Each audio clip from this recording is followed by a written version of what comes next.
Well, thanks for joining us this evening. We're going to talk about the survey that we're planning and putting together for actually the EDSI symposium in May in New York. And this is an international symposium, and we want to put together a survey to get the voice of the EDSer to the participants of that survey. So I put together, an agenda. I'm planning to get through this in about 10 minutes, if you can bear with me. So we're going to discuss our goals, survey format, some categories and questions or sections of this survey that we might want to discuss. Survey length and time is important. Some targets for distribution, including Inspire and blogs and Facebook and, of course, EDS awareness. And then some methods of displaying and presenting the results. And then I'll get a little demonstration, and then we'll open up to discussion. So our goals, one of the things that we want to keep in mind when we put together a survey is really, what is the end result? What are we looking for at the end? And typically we want to make a recommendation. So we want to come up with some compelling topics or categories and add some questions for those. Now, we want to make sure that the questions are pretty easy to answer, reasonable time length for this overall presentation or this overall survey, and then we want to present the answers in a very clear method and make recommendations to supported by the data we create. So the thought is that the survey is going to look like it's going to start out with a summary of the need, and we're going to ask people who have been diagnosed to answer the survey. So we'll have some criteria there, maybe a disclaimer, a little introduction. And I'll show you what that looks like on a similar survey that we've already done. So the questions are going to be grouped in logical sections or categories, and it's best to have multiple choice and true and false or yes and no type answers. They're a lot easier to communicate back through charts and graphs and the like. So we'll look at that format. There will be options for extra comments or fill in the blank type boxes available for information if it's not in the question. And at the end of the survey, we're going to thank our participants. We're going to collect the emails and their name, at least the first name of each one of the participants, and the plan is to send them the results. So thinking about categories and questions, so we want to pick a category that is significant, something we're really passionate about, a section that we want to elaborate on, and we'll come up with some questions for that. It should be related to the recommendations that we want to make at the end. So think about what the end result is, and then we'll come up with supporting questions and sections. Typically, 5 to 10 answers per question. If you get any more than that, it just gets cumbersome. Keeping around 5 is probably best. So the survey length and time, this is kind of open discussion at the end, but if we could have 4 or 5 categories or sections, maybe 40 to 50 questions, and that we could keep that to 30 to 60 minutes. I think it should be closer to the 30 minutes. If we get over 60 minutes, I think people are going to bail out, so we need to keep it at the lower side so that people can patiently get through the questions in a reasonable amount of time. So some of the targets for distribution, obviously edsawareness.com. We can post it on Inspire, Facebook, EDS blogs, on your Facebook sites, the support group leaders' Facebook sites. There's a variety of other places that we have in mind that you could post a survey. So again, I keep coming back to this, but we want to really focus on our recommendations. What is it that we want at the end here? We need to be brief and clear. The end results cannot be a long paragraph or sentence. People just aren't going to read it. And we want probably graphical charts, and I'll show some examples of what those might look like. And the plan is to have a document that we can hand out at the EDSI. We've already got approval from Laura to be able to do that. We'd like to give a presentation. If we can get our foot in the door to give a presentation at the EDSI, we will. Otherwise, we could possibly do it at the ED&F conference. Support groups could do it. We could do it through a EDS awareness webinar as well to present the results. So I'm going to jump over to a format here. This is what it looks like if you went into SurveyMonkey. And if you look at the choices on the side, there's multiple choices, there's pull downs, there's ranking, there's a number of text boxes and things like that that you can incorporate into the actual survey. Now I'm going to actually go to this live at the end and I'll show you what it looks like. But we're going to start with an introduction and talk to people a little bit about what the purpose of the survey is and give them some guidelines on how to fill it out. This is a type of question that could be asked. If you go to our sleep survey that we have on our site, you ask the question, then you have boxes and pick a particular box. You could have either one box or you could have multiple boxes. We have too many boxes on this particular one. I recommend we keep it under 10 so that it becomes more simple. If you look at the options in here, obviously you saw our EDS awareness logo. You can put a survey title. You can see a progress bar. If you look at the middle here, 22% into the survey at this point. Question numbers. You can put a footer, page numbers, those types of things. So it's a fairly useful tool. Has a lot of capability, and you can customize it the way you'd like to. Now, at the end, as I mentioned, we can ask for a name, an email address, thank people for attending. One of the categories, and look at the left-hand side, if you go to these different boxes, you'll get some sample questions. So healthcare, for example, there are some sample questions. We could use those. We want to collect in one of the categories the demographics of the people that are asking or answering the questions. So obviously we want to know if they're male, female, kind of the age range, which type of EDS you might have been diagnosed for, and then where your location is. So there'll probably be a number of questions in that particular category that we want to collect so that we know the demographic of the people that are answering the questions. Now, this looks pretty busy. I don't expect you to read all this, but if you look back at that one chart where we have about 15 different answers, it will give you a chart, and this is how does EDS affect sleep, that will give you a percentage of how many people answered a particular category or particular question. You can get it in a tabular form, but this is very difficult to read, and we don't expect that we'll do it this way. This particular sleep survey, we've had 2,600 people that have answered this one. So here's kind of a suggestion. I just jumped at this one. We can change the format, but this is kind of a format where you can group things with charts and graphs.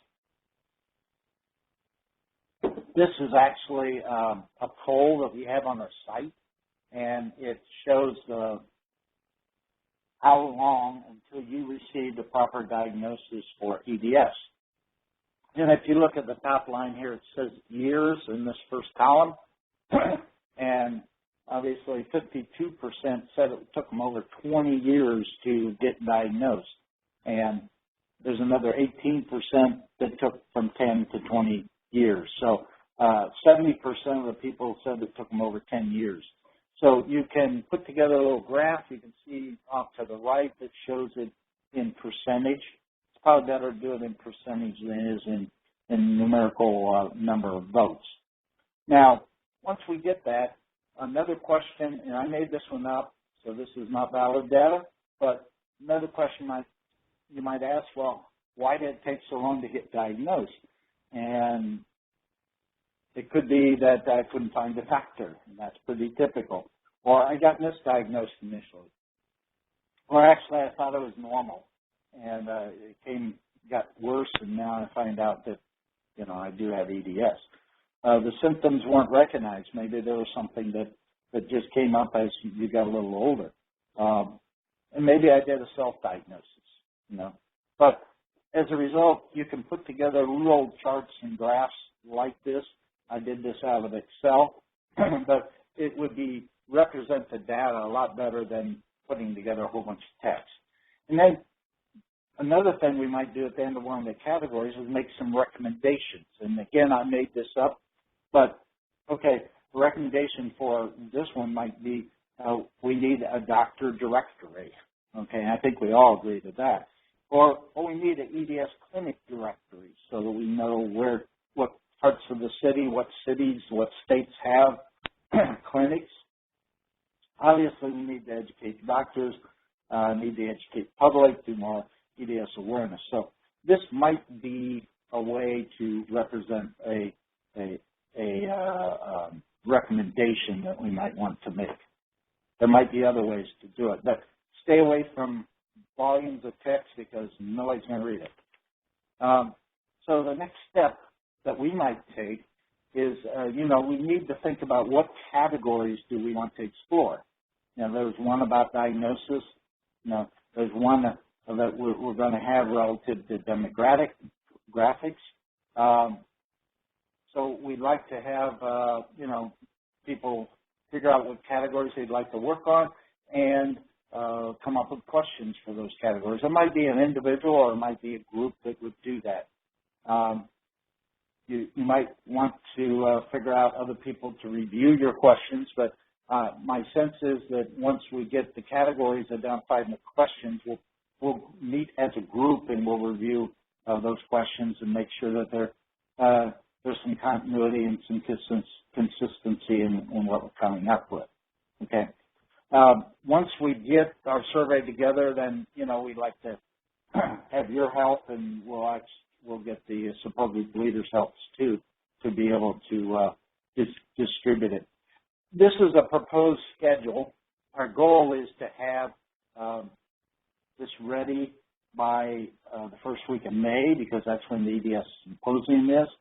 And the thought is that if we can come up with the categories and individuals or teams that want to work on a particular category by the 1st of November, which is next Monday, something like that, we could actually take maybe 3 weeks.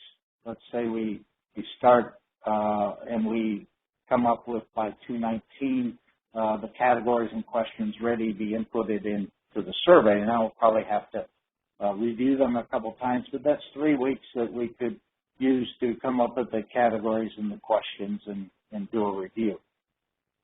Then give me a week to get it into the survey application tool, have you guys do a first pass at it, make sure that it looks good, and then we'll post it, we'll publish it, and the feeling is if we could get it out there in 8 weeks, we ought to be able to get a good quantity of people that could be responding to this. So it gives us about 8 weeks to have it out there, and then we'll close the survey by April 22nd.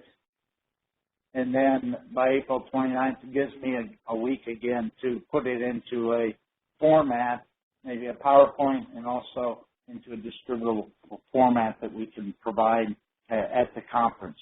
So that's a proposed schedule. We can, kind of talk about that too.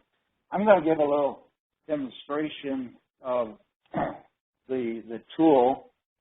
Give me a minute here. Okay, let me get rid of that. And let me get rid of that. Okay.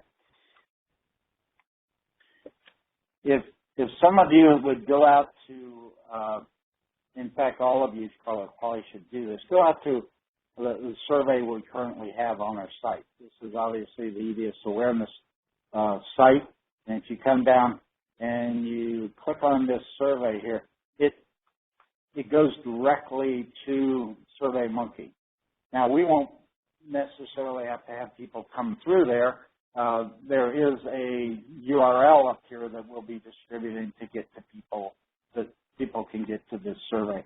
So there'll be this introduction, and once people agree to the fact that they are qualified to answer this survey, they'll click on agree, and they'll click on next, and it'll take you through step by step each one of these questions. And obviously they can click on it, click next, and go all the way through the survey. It tells them what their percent complete is. So that's kind of what it looks like if you go through the actual survey that we have on our site. Now, if you go into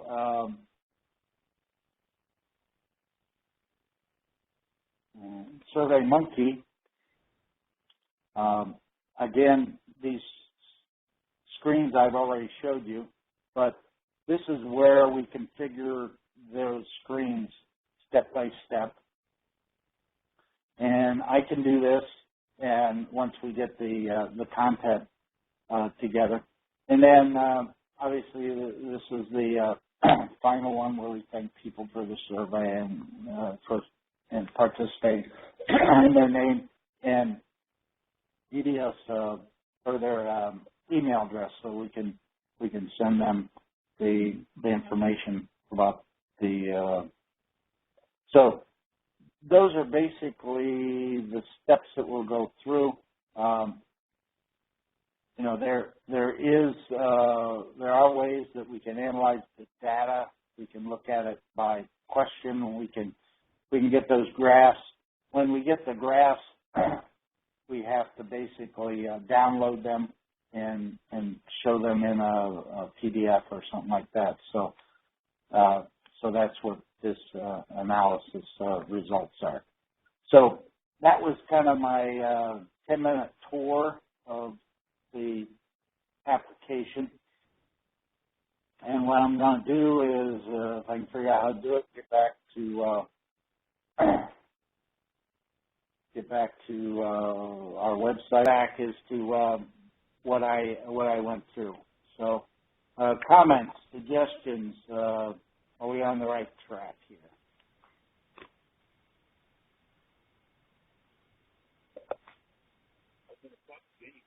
Hi, John. This is Annika. Hi, Annika. I thought everything looked good. I just wanted to say I think the 30 minutes limitation on the survey sounds good. And then I was just wondering, did you say that you got permission to have the results as a handout at the symposium? Or are you still waiting to find out? We do have permission from Laura Bloom to hand it out. She said that there will be a handout package for members. I don't know if she's talked to Shane about it, but she said that we could pass it out. So now, what I was pushing for is giving a presentation, and obviously there is a time on Friday where there's going to be organizers, patient organization meeting, but it's only going to be for 2 hours. And she indicated that if we gave a presentation during that time, other people would want to as well. So I think right now, if we can pass it out at the conference, I'll be happy with that as a start. Yeah. Plus, if we get it into people's hands towards the beginning of the, agenda, then they'll have a chance to look at it before they start having their group discussions in their different committees. So that would be, timing will be key. Yeah. Yeah, it sounds good. Other comments, Diana? I know this is passionate thing that you really want to do. Will this meet your expectations, or what else do we do to Are you to talking fulfill to your me, needs? Diana Cleveland, or? Yeah, Deanna, Cleveland. Diana, yes. Yeah. Oh, yeah, Yeah. because Deanna and Diana are very close to hearing. I know. Diana. I'm not able to see the, we're not able to see, John and I aren't able to see the things. I wouldn't be able to really weigh in on that. I kind of got from what you were saying, kind of an overview. What is the prime message you guys are trying to, in this survey, what's the main big overarching message you want to get across? Well, that's a good question. Well, the one that I just touched on, I thought we needed to elaborate on. We want to tell people that we are having an extremely difficult time getting diagnosed. And there's a variety of reasons for that. So that's my passion, but I'm sure there's other people that have other passions. Mm-hmm. Yeah. This is Deanna Ham, and big thing I think is getting some of the associated conditions or maybe secondary conditions recognized, whether they're directly caused or related to EDS or just more frequently seen in conjunction with a patient having EDS, and getting some recognition to the high frequency of some of those that might not have studies associated with them yet that proves that they're related.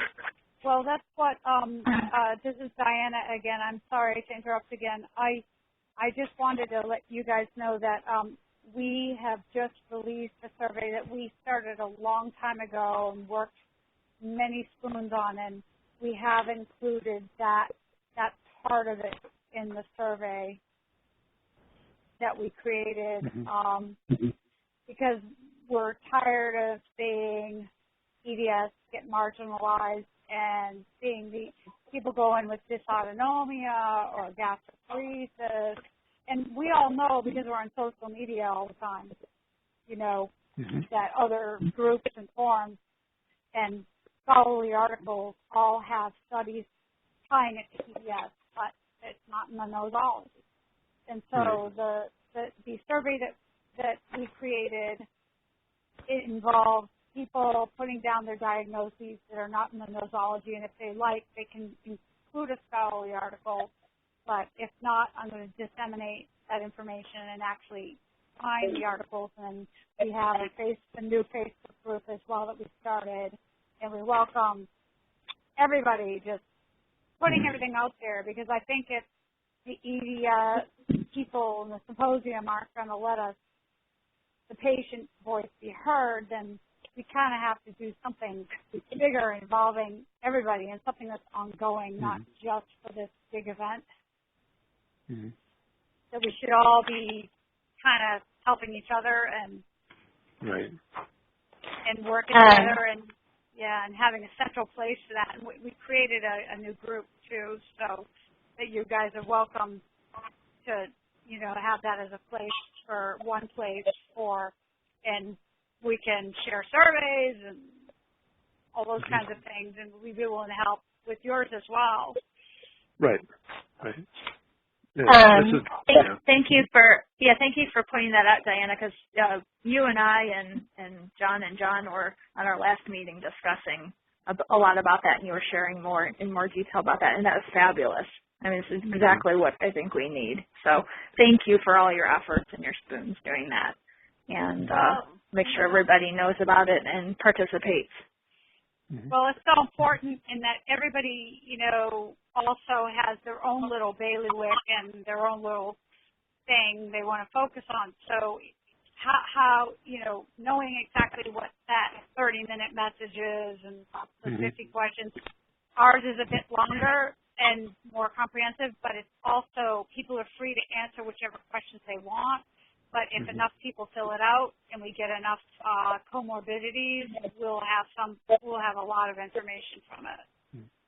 This is John. What I just wanted to say, when you mentioned in presentation about recommendations, and you just said just now about the diagnosis, and I think that's a nice piece because it does take so long to get diagnosed.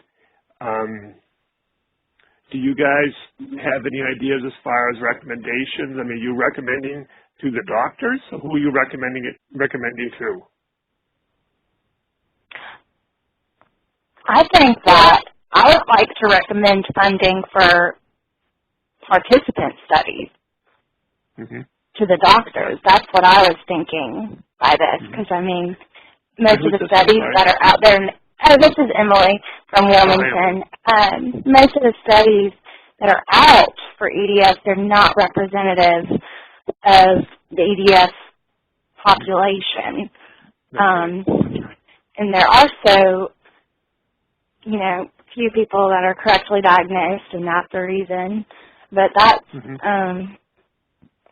if we're recommending to the medical community, that's what I would say. I think there's so much focus on the genetics, the gene and stuff, and that's hot in the medical community with all the stuff coming out about genetics, but I don't think that's really going to help solve the challenges. So, Emily, you're looking for more research in other areas to be done, right? Well, you were talking about recommendations, and I had, when I was brainstorming, I was like, what does he mean by recommendation? And then I was like, well, if it's for the medical community to notice that, I don't know, it aggravates me that there's so much about the genes and the types, and the doctor doesn't even know to consider a collagen gene disorder when a patient comes in with, the symptoms of anxiety and, what they diagnose as anxiety, chronic fatigue, fibromyalgia, IBS, all that stuff.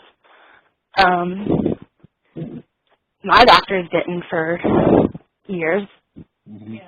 So, I think, in participant studies they can, or with our survey we can show, these other functional, the functional somatic syndromes, like, I forget who was talking about the associated disorders, or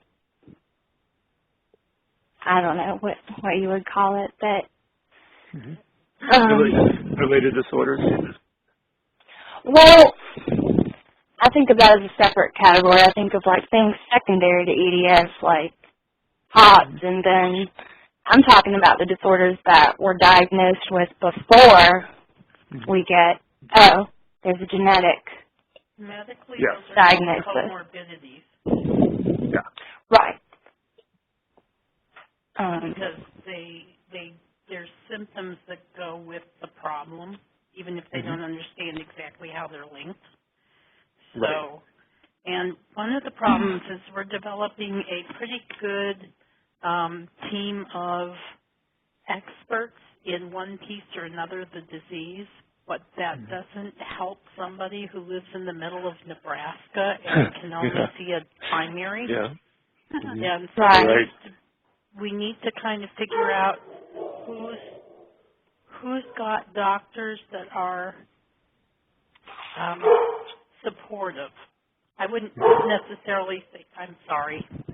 It's okay. Dog problems. I wouldn't say that, you need an expert that's in your community, but who's got a doctor that's supportive. I think you're going to find a lot of people who have big holes to get passed around doctor to doctor, and everybody wants to label them as a problem patient. Yep. And you can even have those big holes in a big city like Boston. Oh, yeah. There's a lot of doctors, but, I'm sorry. Yeah? Go ahead.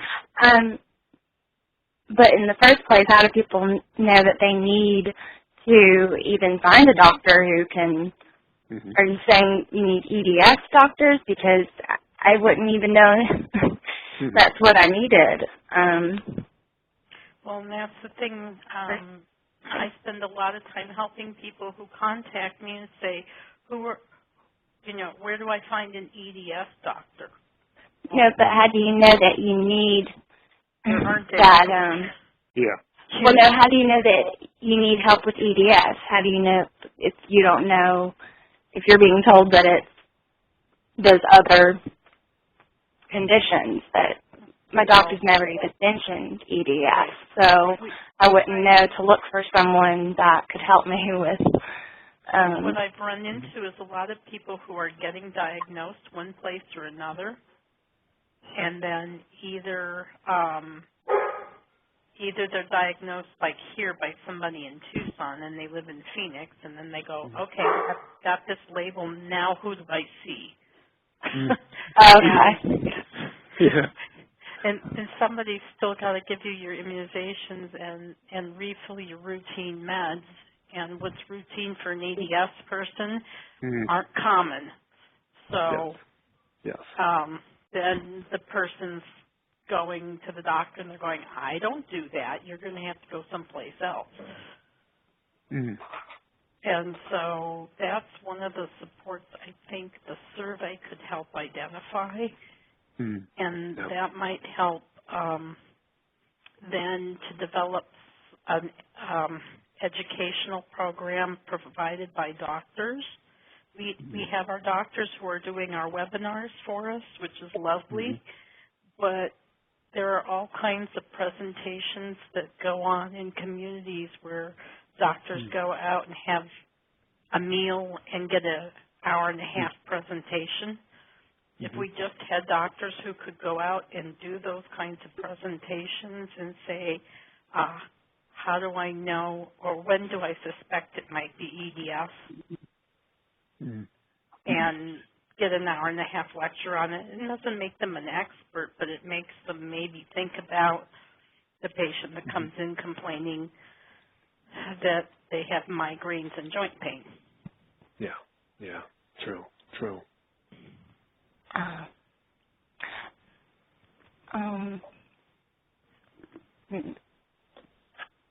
think we're looking at recommendations / frustrations, Well, yeah, and I mean the point of the survey would be to identify areas that need to be targeted or areas that don't need to be targeted. I mean, I don't know, John, what you were thinking of as far as the goal of the survey. Is it were you saying, John? John Furman. Right, John Furman, that the goal was to kind of wake them up that we need this, condition needs recognition and,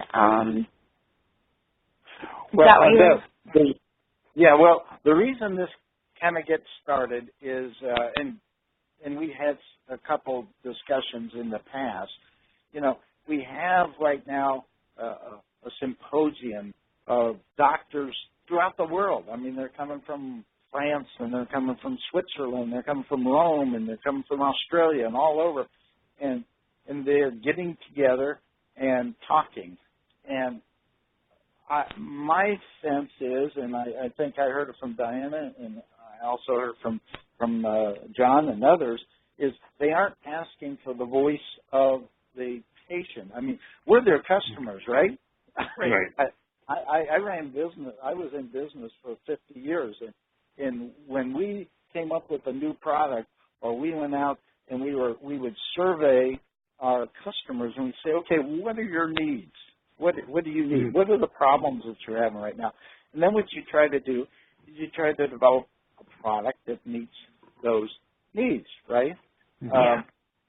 We're really disappointed that the EDS, EDSI or EDNF or whatever, doesn't take the time to go out and find out what the customer's needs are.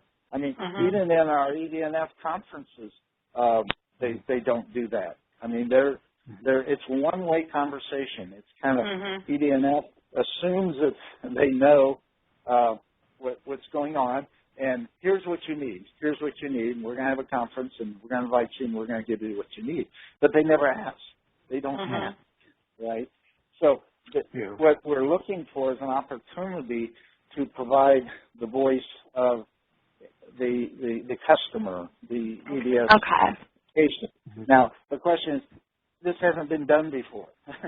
So we're all kind of in the process of figuring out what's the best way to do it. And since I have the opportunity to show up for this conference, and Diana's going to be there, Diana's going to be there too, is I approached Laura Bloom and I said, can we present something to them? And I was told, yeah, we could, but it's going to be in the form of a document that we can provide. Go ahead, Diana. John, I'm sorry to interrupt. I just want to let you know that I pulled out because I felt it really more important that putting efforts and spoons toward getting a good survey out and getting grassroots involvement with all kinds of people doing surveys and isolating the things that are not part of the nosology. For example, you have dysautonomia, you go to the hospital, they don't associate it with EDS, but we all know. Right. With EDS. Yes. And getting people, our survey has that chance where people name the things that aren't on the nosology, and then Well, if you have a survey, let's promote it. We'd be happy to. We have over 3,800 people on our email list. I sent it to you today, John, and Deanne. I sent it to you so you have it. The email you just sent before the meeting. Yeah. Okay, so we'll take a look at that. Is a confidentiality. Okay, we'll look at that. It's a confidentiality agreement. Does signing one mean that you can't share what you have and what you've shared with others once you're done? I mean, if you go through all this work, John, and it ends up being that in the end they tell you, well, you can share it here, but you can't share it outside with your other people. Okay. I think we're talking about two different things. I signed a confidential agreement that I wouldn't share the information that was communicated at the EDSI conference to others. But I did not sign anything. Well, if we come up with a survey and we provide information to them, I'll publish it to the whole wide world. I mean, there's no... We would own that information. Yeah, we'd just be... we're providing to them. I hear you, because I did see... I did see the confidentiality agreement, and I read it, and it was very ambiguous. I hear what you're saying, John. It should be just on the premises, but it's left to be so vague and so ambiguous that it doesn't really say that. So you got to be careful, and well, I was told by Laura Bloom, I have an email from her, that we come up with a survey of the voice of the EDSers, we can provide it at the conference, and she is okay with us making copies of it, writing to whoever is intended. So that's fine. That's in an email from her. Good. Oh, super. That's great. And that's it. You've got permission. So keep that email, close to you. And yeah. But I want to also echo something you said, because I want to echo what you said and what Diana said. That when we went to the conference, and you and Deanna and I were speakers on different topics, I got a chance to talk to a lot of those doctors, a lot of the EDS experts, and that's actually when I spoke to you, not only at the conference but afterwards, and to Diana, especially when I got home. I was very distraught, because I saw a lot of difference between each doctor's opinion about the actual nosology and their part in it. So that made me nervous. So I'm all for surveys. I'm all for what Diana has produced and all the work that she's done in producing this, and I'm all for you creating a survey, because the more information, the better, because if we don't get a voice, then how the hell are these things going to change? That's right. And, Diana, if you have some information that you want to consolidate with this survey, then fine. Let's give it all to them. Here's an opportunity they said, okay, we can give them information. let's load them up with as Yeah, much as we let's can. load them up. And we have a group now, and so a lot of people are joining it. And what we can do is like include your survey. Everybody who wants to make little surveys, somebody might see like some topic on one survey that isn't covering their area that they're really passionate about, and then we can we can get all that data. And the organizational strategy is I'm using Survey Planet, and it has a really good organizational theme for all the results. So you see it. It's all done in all kinds of cool ways. So we've already got 5 responses already, and we just put it out an hour ago. So if we get that's fine. Let's consolidate the information. But I want to move forward with this because we want to have and whatever we can get. That's why I was mentioning there's a survey that was done here at UC about a EDS about a year ago, and I'm trying to get permission to use the information from that survey as well. And there's a couple other surveys out there I've requested. One of them's about 10 years old, and I don't want to do that one. That's an ED&F survey that's 10 years old. Okay. One since. Right. So I don't want to use that. But this one that was done by University of Cincinnati looks very enticing, and I'm trying to get permission to use that. So we can take information from those various surveys, come up with some recommendations. So, no, that's great. We won't go there. No, but with John, with you and Deanna being there actually at the symposium and have a forum and have a format to hand out things, that's important.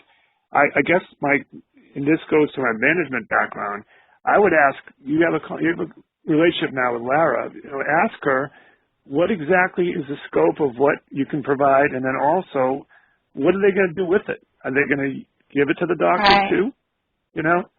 I really think it's important because not only the work that he said that if we would provide the document, they are going to have a package for everybody that's in attendance, and they would put that document in that package. Now, there's no guarantee that, it's just like the ED&F conferences. You put stuff in that bag, and people take the bag home, and they never look at it. Look at it after the conference,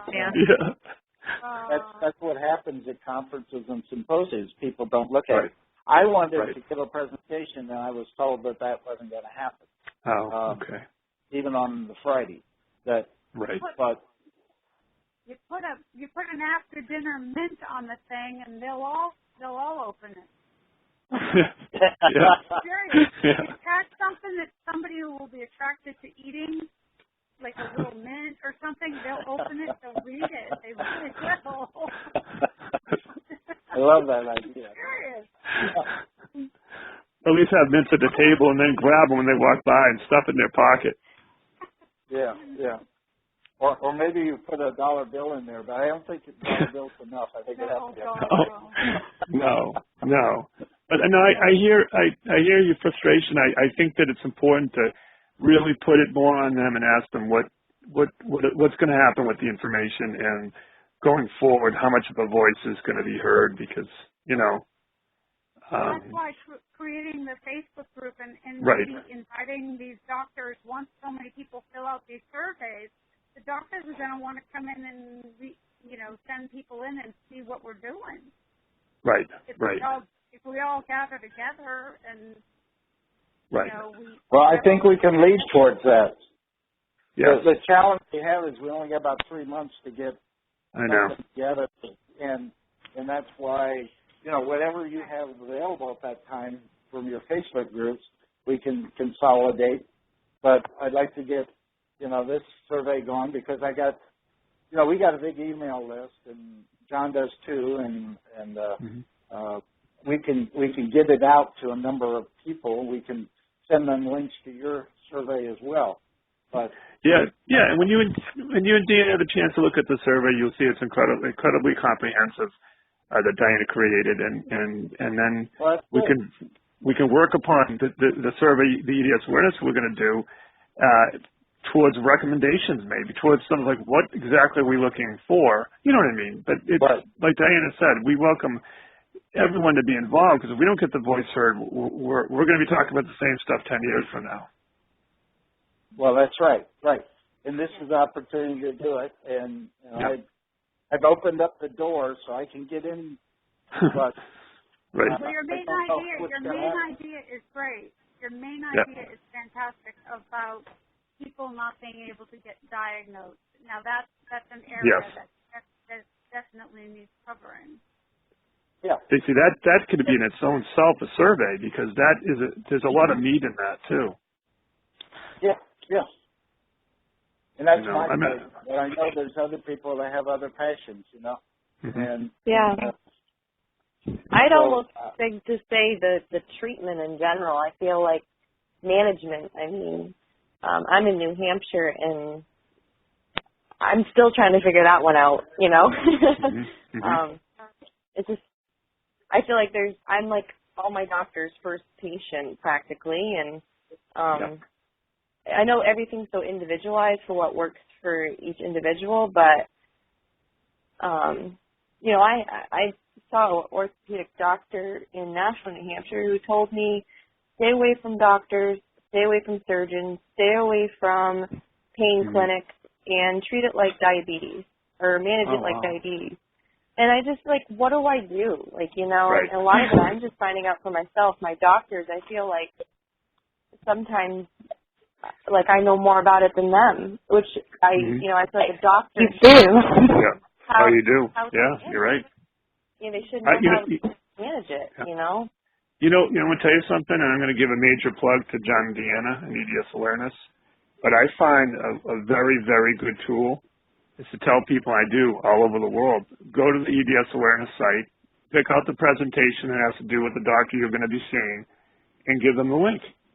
Because a lot of the answers are already, you have, good, because a lot of the answers are there. In Pasinki's talk or Dr. Chopra's talk, a lot of the answers are right there for these doctors to learn. Yeah. I did that. Okay. I'm glad. With my ankle in particular. Good, because there's no excuse for these doctors to say, we don't know much about it. Well, we do know a lot about it. You're just not going to the right place. And if they go to the site, they see the talks. Right? So I just gave you a big plug, John and Deanna, because it's true. Okay. Well, absolutely. Thank you. And and to your point, maybe another thing that we'd like to come out of the symposium would be a list of guidelines of even just what to do and what not to do. That other doctors and specialists might refer to. I mean, there are like you're saying, everybody's individual, and the treatment strategy that works for one might not work for another. But there are some definite do this, don't do that. Just to kind of put them at least on the right track, and having that come out of a symposium like this with the backing of all those doctors would be helpful. Yeah, that's a good point. Well, I find frustrating too. For myself, I've had a few tendon tears and things like that, and I've eventually you'll find a doctor that will do surgery or whatever, and maybe it's not the smartest, decision, but we all make our own decisions. But I hate hearing from doctors, on a normal patient, I would do this. I would do the surgery, but because you have Ehlers-Danlos, I won't do anything. And then I feel like, okay, physical therapy, okay, but I'm still in pain, and I'm still having subluxations, and this pain is causing neck pain, or pain in other areas. And I feel frustrated when they say, because I have Ehlers-Danlos, they won't do anything. So sometimes I feel like having the label of Ehlers-Danlos makes things worse for me, because then they won't treat me, That's actually a good point. One of the things that helped was Dr. Forrest Tennant was one of the webinars on EDS awareness that John Furman and Deanna put on, and he worked high up in the DEA, and he is a very big advocate for opioid management with close supervision. And what I did was I put a link to it in a letter to give to doctors so that they would understand and get to actually see an actual webinar in which a doctor who worked with the DEA said, EDS pain is worse than cancer pain. Yeah. And this has made a big difference, at least for me, in terms of my PCP, being able to give me managed pain care. And because he did watch it. Is that Emily talking besides me? I know that's you, Diana, but is that Emily? Emily, you're a member of our group, aren't you? Who's this? This is John Rodas. I live in Wilmington. You were from where? Wilmington. Oh, I thought you. Oh, I'm sorry. Someone said they were from New Hampshire. That must have been Annika. Yeah, that was me. Yeah, because we do have a letter. We have a letter that, like Diana said, Diana created a letter and it has you can put in the different EDS awareness videos that like Diana did, and it's really helpful. Yeah, I think I have it. Okay. And then you give it to the doctors. Yeah. So if anyone wants to do that, and I think John and Diana, you should have that from Diana. I think Diana had sent it to you, but if not, maybe Diana can send it to you. Send it. There are a couple of them. Okay. Do you think? Do look at some doctors, if they care and don't know about EDS, they will watch. So it sounds like we've hit on a point of, difficult and taking a long time and years to diagnose. So that's an issue. For me, I've mentioned issues with just overall neglect of management, and that's what I found. But I think, too, maybe we somehow address, just education and what doctors are learning in schools. I mean, I feel like most doctors or physical therapists I meet that hear about Ehlers-Danlos, and I've heard, usually it's one slide, and Ehlers-Danlos, the hypermobility type, that's all they know. They don't know all the multi-effects of everything. Right. Or how difficult it can be, Yeah. Or they think that EDS all types have stretchy skin. Yeah. Yeah. Yeah. Well, to your point, I'm on Inspire just about every day, and I go out and I find people that say, I need a support group in a certain area, and obviously I send them a link to our site and tell them click on the contact button and find the support group.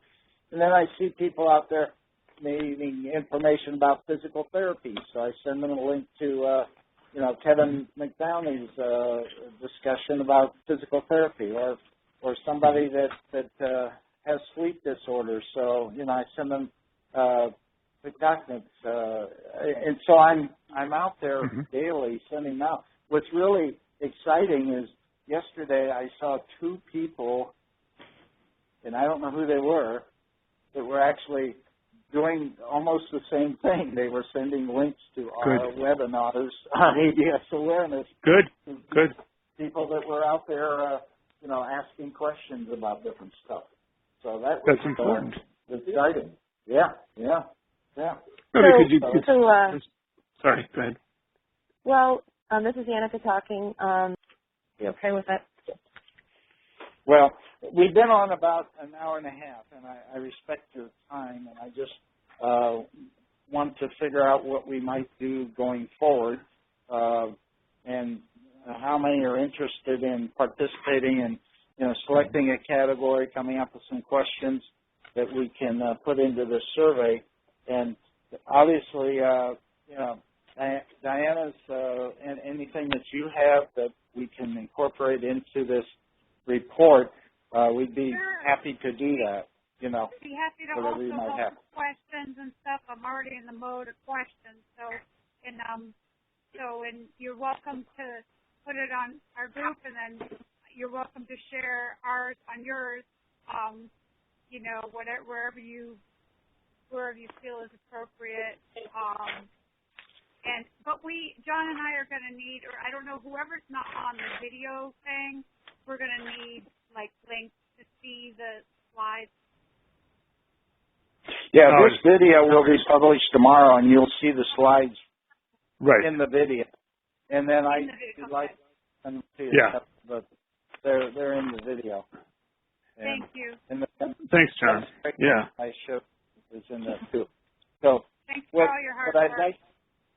I appreciate it. Thank you for what you're doing as well, because I think we're both on the same page.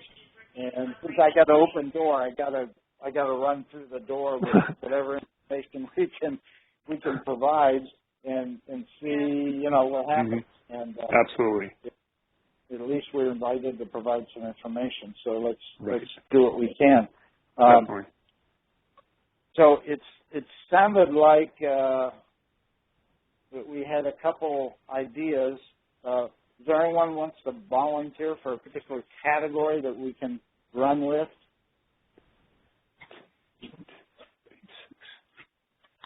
John, this is Emily, and I was just going to say, I think one thing maybe I could be helpful with is getting it out in social media, like advertising that when the survey is complete.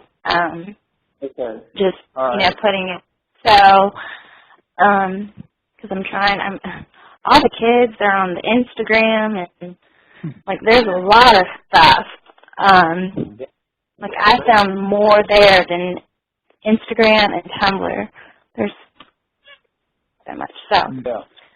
So yeah, that would be fabulous. And we're on Pinterest, we're on Twitter, and we're on Facebook, and so all this stuff gets promoted out there as well. But okay, so you'd be happy to help with promoting once we get it together.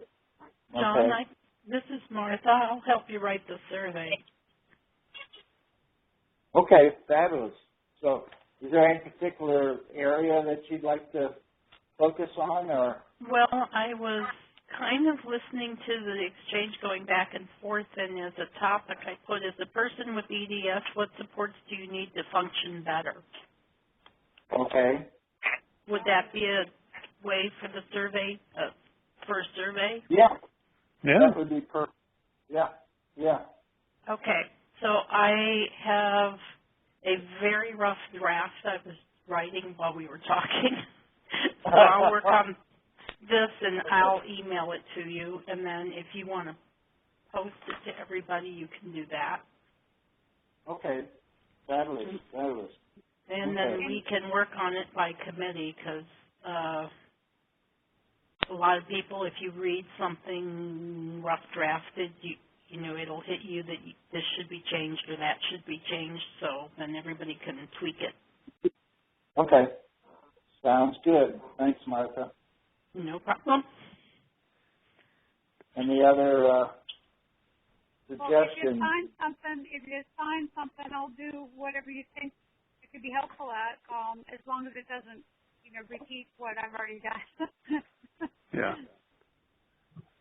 Well, actually, we're probably going to get a different audience, so if there's a particular section of your survey that you feel passionate about, it would be fine to duplicate it on here, because it'll probably be a different audience, and we'll get another. Oh, we're gonna hit everybody. We're gonna get as many people as possible.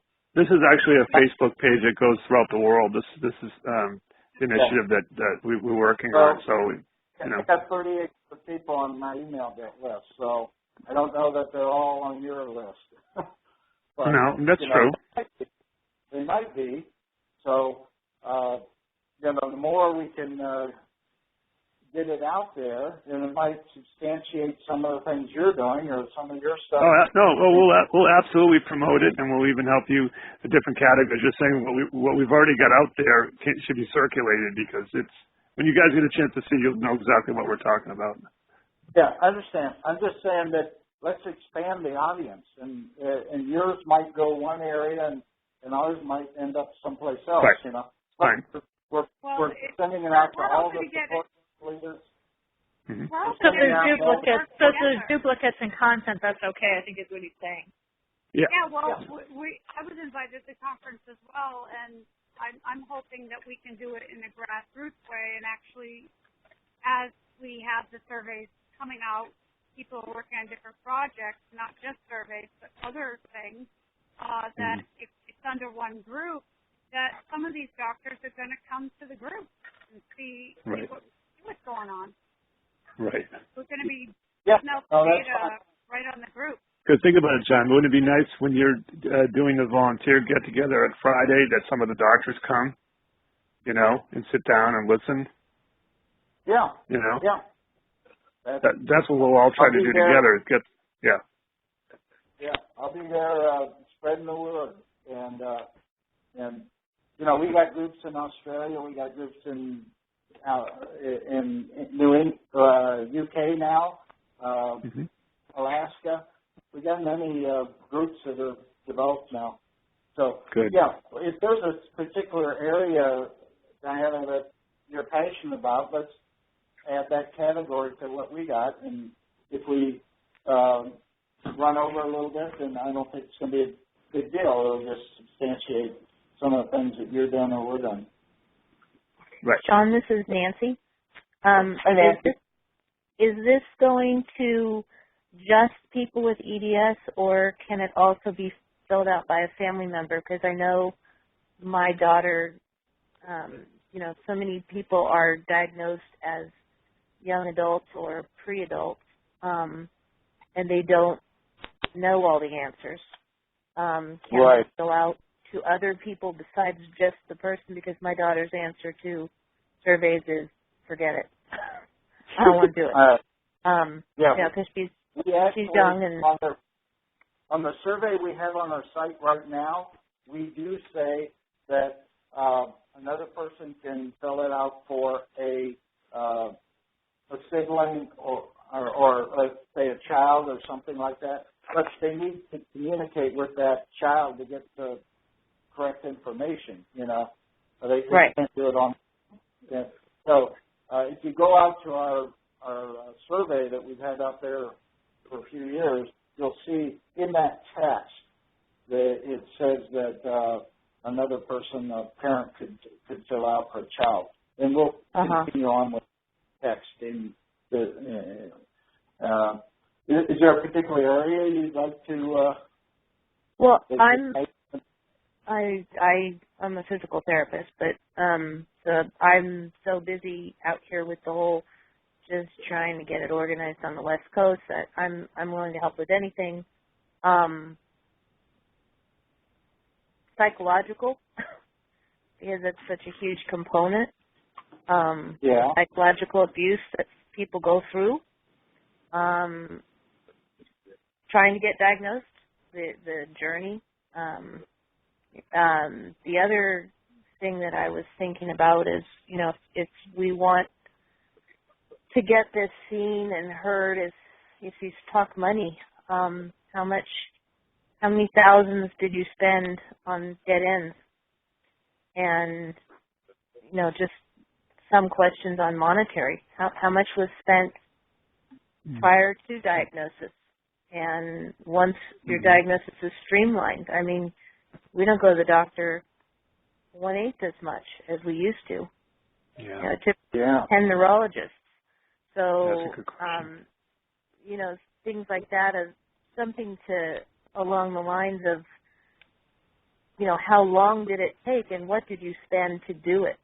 And then my other thing is the psychological aspect. The beating down that goes on that turns many people away from even seeking help. Yeah, that's true. So those are my 2 cents. I was having dinner a little bit of the discussion, so sorry. John, I've got to run. I got to call this medical advocacy person I'm helping back. Okay. All right. Thank you very much for everything. I'll talk to you soon, all of you. Take care, John and Deanna. Good night. Okay. Good night. John Furman, John Ronas is off, so I can just say John. This is Annika speaking. You can't hear me? Yes. Can you hear me? Okay. I can hear I just kind of thinking, I think it's good to have one survey and not a bunch of surveys combined, because I think that it's good to be able to say this over 3,000 participants, I think it's good to be able to say, we had that many people involved on this specific survey versus someone did a survey out in California where only 12 people responded and they said 90% of people, it gets a little bit skewed. So I think it's good to keep it to one survey. That's just my opinion.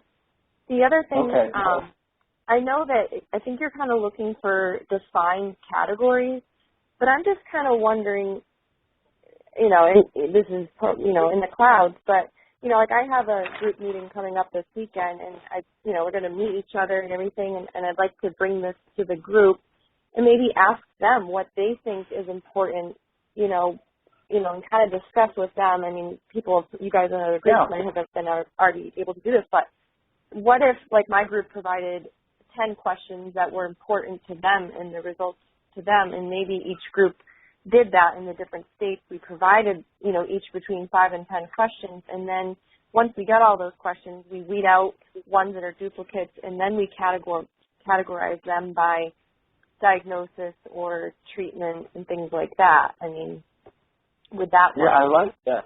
Yeah. I think that's a really good idea, Annika. Especially if those of us are having meetings coming up really soon, so we turn it around quickly. Maybe we could even, I don't know what John thinks, but ask all the groups, who are having meetings coming up soon if they're interested in, discussing it with their groups and having, some suggested questions, knowing that we may or may not include all of them, but I think that'd be really helpful. I think that's a really good idea. You can have more voices, that way. Mm-hmm. Yeah, I like that. What else think? In fact, I think we'll run with that and get an email out to our support group leaders and see what kind of feedback we get. Yeah. There's a lot of them that are starting the new year, so here it is January, and many of them are starting their groups because maybe they didn't have them during the holidays, so it's more likely that they're going to be having meetings coming up. Yeah, excellent idea. Yeah, and a lot of people can communicate through email and other, like I, use the Facebook quite a bit, and people are active on that and respond, so... Okay. Maybe they can ask on their local group Facebook pages, for some inputs if they're not having a group meeting coming up, because I would imagine that you would want those inputs within the next week or less, right? Yeah, we'd want it pretty soon so that we could start at least identifying the sections and the categories and what people are passionate about. Yeah. But, yeah, I'll run with that. I think that's an excellent idea. We can send what feedback we got. Okay. Let's see. Anything else that I missed? Or I guess the goal is in the next week or so is kind of meld this together and figure out where we're going with it, and then provide a few weeks for us to get the questions together, get them massaged, and get them ready for a survey. So the plan is that at the end of February we want to get that survey posted and start collecting information relative to the questions that are on there. Any other comments? I was wrap up. Go ahead, Annika. Well, yeah, this is Annika again. I'm just wondering, are you limited in the amount of paper that you can put into these, I picture folders or something? No one's limited to it. It's very likely that I'll have to print it all myself, and I'm happy with doing that. I have no problem with printing it. I need to find out from them how many copies they need, and we'll have to, do it in a very pleasant, professional way so that people will be anxious to open it up. John, how many Yes. attendees are there? How many, I mean, if you're going to give one to everybody, how many do you need? Well, right now they're saying that they're limiting the whole conference to 200 people. That's kind of what I thought I remembered. Yeah. What would happen if you put the report on a flash drive? Because all these people are going to have computers. The concern I have is not all Macs have USB ports. Yeah, I almost say it's more work for people to plug it in. They're more apt to pass it by, but if it's in, like, right in front of them, I think they might be more apt to look at it right away. I don't know. I would be happy with putting it on USB. The problem is Macs don't have USB ports. And some people are afraid of viruses if they plug something in that they, didn't save onto a drive themselves. Yeah, I've had things in the past that I wanted to distribute by flash drives, and I talked to a few people, and they said, no, I won't use a flash drive. And part of it is what Dee's saying. Many people are having problems with flash drives that have, corrupt files on them or something. I don't know. Yeah. So I think it's better to just do the old-fashioned paper. Maybe if I could do it in a color so it'd be more attractive to people, I don't know. That needs to be worked out. But I guess the key thing we're looking for now is, the content, and I think we have the tool that we can put the information into, and it's just getting the content that we need. This is Annika. Sorry. Go ahead. I'm done. Okay, I was just gonna say this is Annika, and just wondering, have you thought of like a title for this survey in any way? What would you like? I was going to say. It might be based. Oh, go ahead. My thought was kind of like the voice of the customer or the voice of the patient, something that indicates that, hey, we want to provide you some information. We're your customers. Yeah, I like that voice of the patient.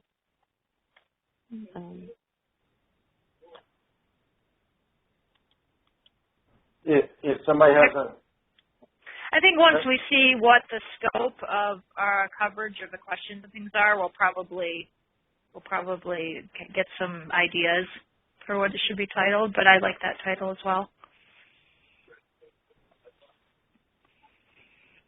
Yeah. If anybody else has some suggestions, that's awesome. Well, I asked the question. I was kind of thinking, I think the title of the survey should be somewhat the purpose of the survey. So, I mean, and I was kind of thinking like EDS feedback to the medical community. But I like the voice of the patient too. I mean, I don't know. I think the purpose of the survey should almost be the title.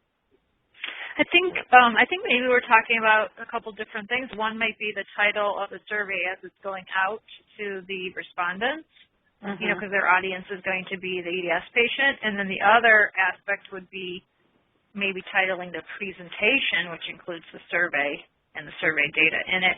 And that I think is what we're looking at. The audience is going to be the doctors, and so we're saying this is the voice of the patients. Something of that flavor might be appropriate for that.